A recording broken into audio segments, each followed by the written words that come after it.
ಬೆಳಗ್ಗೆಯಿಂದ 6ಕ್ಕೆ ಹೋಗಿ ಮಂಡಿಗಳಲ್ಲಿ ಮಾರಾಟ ಮಾಡ್ತೀವಿ. ಅದೆಲ್ಲ ಹೋಗ್ತಾ ನಮಗೆ ಸಿಗೋದು 3,000 ರೂಪಾಯಿ 3,500 ರೂಪಾಯಿ ಸಿಗುತ್ತೆ ಕ್ವಿಂಟೋಲ್ಗೆ. ಇನ್ನು ಮಿಕ್ಕಿದ ದುಡ್ಡೆಲ್ಲ ದಂಡವಾಗಿ ವೇಸ್ಟ್ ಆಗಿ ಹೋಗ್ತಾ ಇರುತ್ತೆ. ಈ ಆಹಾರ ಭದ್ರತೆಗೆ ಏನು ಧಾನ್ಯಗಳನ್ನ ಬೆಳೀತಾರೆ, ಸಾಲುಗಳಲ್ಲಿ ಬೀಜ ಗೊಬ್ಬರ ಅಥವಾ ಕೂಲಿ ಎಲ್ಲವನ್ನೂ ನಿಭಾಯಿಸಿರ್ತಾರೆ. ಚೀಲ ಖರೀದಿ ಮಾಡ್ಕೊಳ್ಳೋಂಥ ಕೆಲಸ ಸರ್ಕಾರದ ಜವಾಬ್ದಾರಿ. ಇವತ್ತು ಮಾಡ್ತಾರೆ, ನಾಳೆ ಮಾಡ್ತಾರೆ, ಚೀಲ ಖರೀದಿ ತಗೊಬೇಕು ಇದು ತಗೊಬೇಕು ಅಂತ ಎಲ್ಲ ಕತೆ ಹೇಳ್ತಿರ್ತಾರೆ. ತುಮಕೂರಿನಲ್ಲಿ ಇನ್ನೂ ಆರಂಭವಾಗದ ರಾಗಿ ಖರೀದಿ.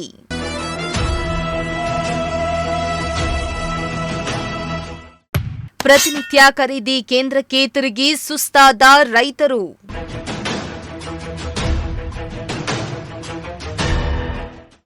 ಎರಡು ವಾರಗಳ ಕಾಲ ಕಾಯುವ ದುಸ್ಥಿತಿ ರೈತರದ್ದು.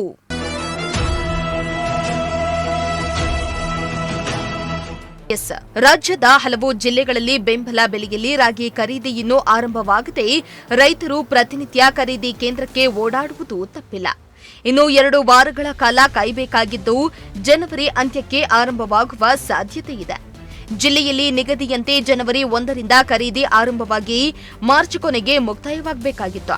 ಈಗಿನ ಪರಿಸ್ಥಿತಿಯನ್ನ ಗಮನಿಸಿದ್ರೆ ಸದ್ಯಕ್ಕೆ ರಾಗಿ ಖರೀದಿ ಪ್ರಾರಂಭವಾಗುವ ಸೂಚನೆಗಳು ಕಾಣ್ತಾ ಇಲ್ಲ. ಪ್ರತಿನಿತ್ಯ ಖರೀದಿ ಕೇಂದ್ರಕ್ಕೆ ಬರ್ತಾ ಇರುವ ರೈತರು ಯಾವಾಗ ರಾಗಿ ತರಬೇಕೆಂದು ಪ್ರಶ್ನಿಸುತ್ತಿದ್ದಾರೆ.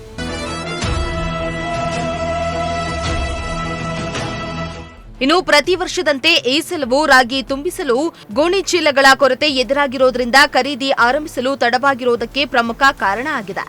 ಅಕ್ಟೋಬರ್ ತಿಂಗಳಲ್ಲಿಯೇ ನೋಂದಣಿಗೆ ಅವಕಾಶ ಮಾಡಿಕೊಡಲಾಗಿತ್ತು. ಖರೀದಿ ಆರಂಭಿಸಲು 3 ತಿಂಗಳ ಕಾಲಾವಕಾಶ ಇತ್ತು. ಅಷ್ಟು ಸಮಯದಲ್ಲಿ ಗೋಣಿ ಚೀಲಗಳನ್ನ ತರಿಸಿಕೊಳ್ಳಬಹುದಾಗಿತ್ತು. ಈಗ ನೋಂದಣಿ ಮುಗಿದು ಖರೀದಿಸುವ ಹೊತ್ತಲ್ಲಿ ಗೋಣಿ ಚೀಲಗಳಿಗೆ ಪರದಾಡುವ ಪರಿಸ್ಥಿತಿ ಬರ್ತಾ ಇರಲಿಲ್ಲ. ಸಿದ್ಧತೆ ಮಾಡಿಕೊಳ್ಳದಿರುವುದು ಖರೀದಿಗೆ ತಡವಾಗುವಂತೆ ಮಾಡಿದೆ. ಮತ್ತಷ್ಟು ನಿಧಾನ ಮಾಡಿದ್ರೆ ಪ್ರತಿಭಟನೆಗೆ ಇಳಿಬೇಕಾಗುತ್ತೆ ಎಂದು ರೈತರು ಎಚ್ಚರಿಸಿದ್ದಾರೆ. ಈಗಾಗಲೇ ನವೆಂಬರ್ ಮಾಸದಲ್ಲಿ ನಾವು ಮಾನ್ಯ ಜಿಲ್ಲಾಧಿಕಾರಿಗಳ ಮುಖಾಂತರ ರಾಗಿ ಕಟಾವು ಯಂತ್ರಗಳನ್ನ ಬೆಲೆ ನಿಗದಿಗೊಳಿಸಿದ್ವು. ಈ ರಾಗಿ ಕಟಾವು ಯಂತ್ರಗಳ ಬೆಲೆ ನಿಗದಿ ಮಾಡಿಸಿದ ಮೇಲೆ ಅವತ್ತೇ ಕೂಡ ಜಂಟಿ ನಿರ್ದೇಶಕರು ಆಹಾರ ಮತ್ತು ನಾಗರಿಕ ಪೂರೈಕೆ ಇಲಾಖೆಯವರು ಹಾಜರಿದ್ದರು. ನಾವು ಅಲ್ಲೇ ಒತ್ತಾಯ ಮಾಡಿದ್ದೀವಿ, ರಾಗಿ ಖರೀದಿ ಕೇಂದ್ರಗಳನ್ನ ಆದಷ್ಟು ಶೀಘ್ರವಾಗಿ ತೆಗಿಬೇಕು ಅಂತ. ಏನಾಗಿದೆ ಅಂತಂದರೆ, ಈಗ ಮುಂಗಾರು ಆರಂಭದಿಂದಲೂ ಕೂಡ ನಮ್ಮ ರೈತರುಗಳು ಈ ಆಹಾರ ಭದ್ರತೆಗೆ ಏನು ಧಾನ್ಯಗಳನ್ನ ಬೆಳೀತಾರೆ, ಸಾಲುಗಳಲ್ಲಿ ಬೀಜ ಗೊಬ್ಬರ ಅಥವಾ ಕೂಲಿ ಎಲ್ಲವನ್ನೂ ನಿಭಾಯಿಸಿರ್ತಾರೆ. ಈಗ ಸುಗ್ಗಿ ಮುಗಿದ್ರೂ ಕೂಡ ಇವರು ನವೆಂಬರ್ ನಾವು ನಿಗದಿ ಮಾಡಿಸಿದ ನಂತರ ಇವರು ಖರೀದಿ ಕೇಂದ್ರಗಳನ್ನ ತೆರೀಲಿಕ್ಕೆ ವಿಳಂಬ ಮಾಡ್ತಾ ಇದ್ದಾರೆ. ಈಗ ನಮ್ಮ ರೈತರು ಸಾಲಕ್ಕೆ ಸುಳಿಗೆ ಸಿಲುಗಕ್ಕೆ ಕಾರಣದಕ್ಕೆ ಇವರೇನಾಗುತ್ತೆ, ಸರ್ಕಾರಕ್ಕೆ ಬಿಡಬೇಕಾಗದಂಥ ದವಸ ಧಾನ್ಯಗಳನ್ನ ಈಗ ಮುಕ್ತವಾಗಿ ಮಾರುಕಟ್ಟೆಯಲ್ಲಿ ಮಾರಾಟ ಮಾಡುವಾಗ ಕಡಿಮೆ ಬೆಲೆಗೆ ಮಾರಾಟ ಮಾಡ್ತಾರೆ. ಈ ಬಡ್ಡಿ ಮತ್ತು ಸಾಲಕ್ಕೋಸ್ಕರ ನಮ್ಮ ರೈತರು ಮತ್ತೆ ಸುಳಿಗೆ ಸಿಲುಕಿ ಕಂಗಾಲಾಗ್ತಾರೆ. ಆದಷ್ಟು ಬೇಗ ರಾಜ್ಯ ಸರ್ಕಾರ ಈ ಕುರಿತು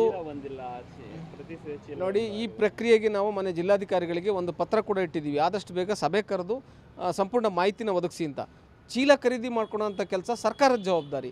ಈಗ ಆಹಾರ ಭದ್ರತೆಗೆ ಹಂಗಾಮಿ ಕರೆಕ್ಟಾಗಿ ಬೆಳೆಗಳನ್ನ ಬೆಳೆಯೋಂಥ ನಮ್ಮ ರೈತರು ಅವರ ಪ್ರಕ್ರಿಯೆನ ಯಾವುದೇ ಕಾರಣಕ್ಕೂ ನಿಲ್ಲಿಸಿಲ್ಲ. ನೋಂದಣಿಯಾಗಿ ಎಷ್ಟು ತಿಂಗಳಾಗಿದೆ, ಅವಾಗ ಮಾಡ್ಕೋಬೋದಾಗಿದೆ. ನೋಡಿ, ಈ ವರ್ಷ ಕಳೆದ ವರ್ಷಕ್ಕಿಂತ ಉತ್ಕೃಷ್ಟವಾಗಿ ರಾಗಿ ಬಂದಿದೆ. ತಾನು ಬೆಳೆದಂಥ ಬೆಳೆನ ಯಾವುದೇ ಫಲ ಇಲ್ಲದಲೇ ರೈತ ಧಾರಾಳವಾಗಿ ಸರ್ಕಾರಕ್ಕೋಸ್ಕರ ಕೊಟ್ಬಿಡ್ತಾನೆ. ಆದರೆ ಖರೀದಿ ಪ್ರಕ್ರಿಯೆ ತಡೆ ಮಾಡಿದ್ರೆ ಈಗ ಸಾಲಗಾರರ ಕಿರುಕುಳಕ್ಕೋಸ್ಕರ ಬಡ್ಡಿ ಅಥವಾ ಸಾಲಕ್ಕೋಸ್ಕರ ತನ್ನ ಬೆಳೆನ ಮಂಡಿಗಳಲ್ಲಿ ಕಡಿಮೆ ಕಿಮ್ಮತ್ತಿನ ಬೆಲೆಗೆ ಮಾರಾಟ ಮಾಡ್ತಾರೆ. ಇದು ರಾಜ್ಯ ಸರ್ಕಾರ ಈ ಕೂಡಲೇ ಎಚ್ಚೆತ್ತುಕೊಳ್ಳಿಲ್ಲ ಅಂದರೆ ನಾವು ಈಗ ಸಂಬಂಧಪಟ್ಟ ಜಿಲ್ಲಾಡಳಿತಗಳ ಮುಂದೆ ನಾವು ಪ್ರತಿಭಟನೆ ಮಾಡಲಿಕ್ಕೆ ಸಿದ್ಧ ಇದ್ದೀವಿ. ಮಾಡೋ ವರ್ಷಕ್ಕೆ ಎಲ್ಲ ರೈತರು ರಾಗಿ ಎಲ್ಲ ಮಾರ್ಕೊಂಡು ಹೋಗ್ತಿದ್ದಾರೆ.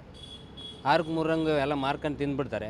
ಅವ್ರು ತಿರ್ಗಾ ಸಾಲಕ್ಕೆ ಸಿಗಾಕಂತಾರೆ. ಮುಂದೆ ವರ್ಷಕ್ಕೆ ಅವ್ರಿಗೆ ಗೊಬ್ಬರ ಗೋಣಿ ಏನಕ್ಕೂ ದುಡ್ಡು ಇಲ್ದಂಗೆ ಮಾಡ್ಕೊಂತ ಸಾಲಕ್ಕೆ ಸಿಗಾಕಂತಾರೆ. ಯಾವಾಗಿಂದ ಎಷ್ಟು ಬೆಳೆದಿರಾ ನೀವು? ನಾವೊಂದು 10 ಚೀಲ ಬೆಳೆದಿದ್ದೀವಿ. ಇನ್ನೂ ಓಪನ್ ಆಗಿಲ್ಲ. ಇನ್ನು ಗೋಣಿ ಚೀಲಗಳನ್ನ ಪಶ್ಚಿಮ ಬಂಗಾಳದಿಂದ ತರಿಸಬೇಕಾಗಿದ್ದು ಮುಂದಿನ ವಾರದ ಹೊತ್ತಿಗೆ ರಾಜ್ಯವನ್ನ ತಲುಪುವ ಸಾಧ್ಯತೆಗಳಿವೆ. ಸದ್ಯ ರಾಜ್ಯದಲ್ಲಿ ಸುಮಾರು 5 ಲಕ್ಷಕ್ಕೂ ಹೆಚ್ಚು ಗೋಣಿ ಚೀಲ ದಾಸ್ತಾನಿದೆ. ಇವು 1 ವಾರಕ್ಕೂ ಸಾಕಾಗುತ್ತಿಲ್ಲ. ಚೀಲ ಬಂದ್ರೆ ಗಣರಾಜ್ಯೋತ್ಸವದ ನಂತರ ಖರೀದಿ ಆರಂಭವಾಗಲಿದೆ ಎಂದು ಮೂಲಗಳು ತಿಳಿಸಿವೆ. ಜಿಲ್ಲೆಯಲ್ಲಿ ಈ ಸಲ 56,991 ರೈತರು ನೋಂದಣಿಯನ್ನ ಮಾಡಿಕೊಂಡಿದ್ದು 12.95 ಲಕ್ಷ ಕ್ವಿಂಟಲ್ ರಾಗಿ ಮಾರಾಟವನ್ನ ಮಾಡಲಿದ್ದಾರೆ. ಜಿಲ್ಲೆಯ 10 ಕೇಂದ್ರಗಳಲ್ಲಿ ಖರೀದಿಸಲಾಗ್ತಾ ಇದೆ. ಈ ವರ್ಷ ಬೆಂಬಲ ಬೆಲೆಯನ್ನ ಕ್ವಿಂಟಲ್ಗೆ 4,886 ರೂಪಾಯಿಗೆ ಹೆಚ್ಚಿಸಲಾಗಿದ್ದು 2025ರಲ್ಲಿ 4,290 ರೂಪಾಯಿ ದರದಲ್ಲಿ ಖರೀದಿಸಲಾಗಿತ್ತು. ಹಿಂದಿನ ವರ್ಷಕ್ಕಿಂತ ಕ್ವಿಂಟಲ್ಗೆ 596 ರೂಪಾಯಿ ಏರಿಕೆಯಾದಂತಾಗಿದೆ.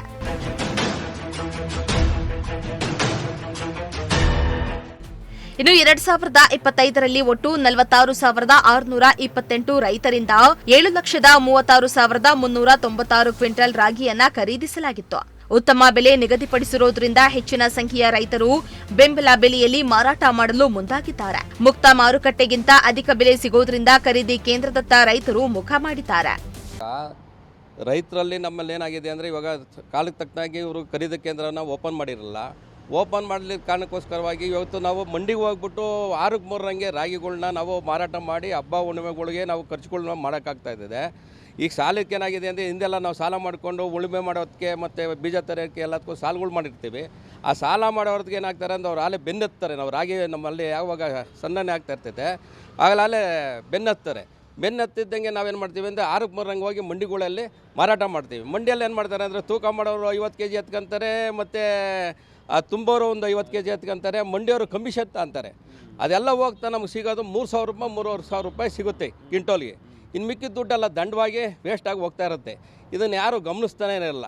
ಈ ಡಿ ಸಿ ಅವ್ರು ನೋಡೋದಾದ್ರೆ ಇವತ್ತು ಮಾಡ್ತಾರೆ, ನಾಳೆ ಮಾಡ್ತಾರೆ, ಚೀಲ ಖರೀದಿ ತೊಗೊಬೇಕು, ಇದು ತೊಗೊಬೇಕು ಅಂತ ಎಲ್ಲ ಕತೆ ಹೇಳ್ತಿರ್ತಾರೆ. ಆ ರೈತರು ಅತಂತ್ರಕ್ಕೆ ಯಾರು ಸ್ಪಂದಿಸ್ತಾನೆ ಇಲ್ಲ. ಸುಮ್ಮನೆ ಜಿಲ್ಲಾಧಿಕಾರಿಗಳು ಒಂದು ಹೇಳೋದೊಂದು, ಇಲ್ಲಿ ಮಾಡೋದೇ ಒಂದು, ಮಂಡಿಗಳು ಯಾರೂ ಆಗ್ತಾ ಇಲ್ಲ. ನಮ್ಮ ಸುಮ್ಮನೆ ರೈತರನ್ನ ಉಮ್ಮಳಿಸ್ತಾ ಇದ್ದಾರೆ ಅಷ್ಟೇ. ಏನೋ ರೈತರು ಬೆಂಬಲಗಿದ್ದೀವಿ, ರೈತರಿಗೆ ನಾವು ಸಹಾಯ ಮಾಡ್ತೀವಿ, ರೈತರ ಪರವಾಗಿ ಇರ್ತೀವಿ ಅಂತ ಸರ್ಕಾರಗಳು ಇನ್ನೂ ಇಲ್ಲವೇ ಇಲ್ಲ. ಯಾವಾಗ ಮಾಡ್ತಾರೆ ಅಂತಲೇ ಇಲ್ಲ. ಸುಮ್ಮನೆ ರೈತರಿಗೆ ತೊಂದರೆ ಆಗ್ತಾ ಇದೆ. ಹಿಂದಿನ ವರ್ಷ ಸಹ ಗೋಣಿ ಚೀಲಗಳ ಕೊರತೆಯಿಂದಾಗಿ ಮಾರ್ಚ್ನಲ್ಲಿ ಖರೀದಿ ಆರಂಭ ಆಗಿತ್ತು. ಕೊನೆಗೆ ಮೇ ತಿಂಗಳವರೆಗೂ ಖರೀದಿ ಮಾಡಲಾಗಿತ್ತು.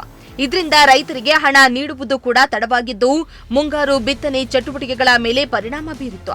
ಈಗಾಗಲೇ ರಾಗಿ ಖರೀದಿ ತಡವಾಗಿದ್ದು ರೈತರನ್ನ ಮತ್ತಷ್ಟು ಕಾಯಿಸದೆ ತಕ್ಷಣ ಆರಂಭಿಸಬೇಕಾಗಿದೆ. ಮತ್ತೆ ಸಮಸ್ಯೆಯನ್ನ ಮಾಡಬಾರದೆಂದು ರೈತರು ಒತ್ತಾಯಿಸುತ್ತಿದ್ದಾರೆ. ಕ್ಯಾಮರಾ ಪರ್ಸನ್ ಸಂಜಯ್ ಜೊತೆ ದೀಪಕ್ ಕೆಂಕೆರೆ, ಪ್ರಜಾಶಕ್ತಿ ಟಿವಿ, ತುಮಕೂರು.